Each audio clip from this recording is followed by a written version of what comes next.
உனக்கு வேற என்ன வசதி வேணாலும் கேளு, நான் பண்ணி கொடுக்குறேன். நீ படிக்கிற வேலையை மட்டும் பாரு. சரி, நீ படி.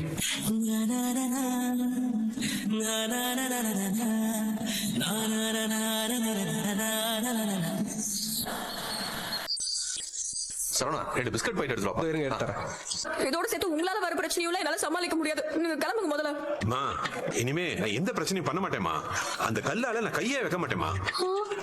சம்பந்தி என்ன சம்பளம் கொடுக்கறாரோ அது மட்டும் நான் வாங்கிட்டு போறேமா. போதுமாமா? தீபாவளி சீருக்கு பணம் எடுத்தீங்கல, 2 நாள் திருப்பி வைக்கிறேன்னு சொன்னீங்கல, அந்த பணம் எங்க? அத நான் ஏற்பாடு பண்ணலாம்னு தான் நினைச்சேன். ஆனா அது முடியல. இன்னும் ஒரு வாரம் டைம் கூட நானே எடுத்து வந்து பணத்தை வச்சிடறேன். அது ஒரு வாரத்துல இன்னும் 20,000 ரூபாய் பணம் எடுப்பீங்கல்ல?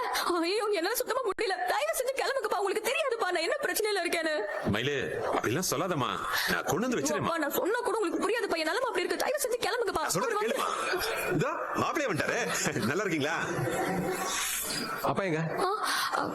மாமா வெளியில போயிருக்காங்க. இந்த ஆள் எதுக்கு இப்ப இங்க வந்திருக்காரு?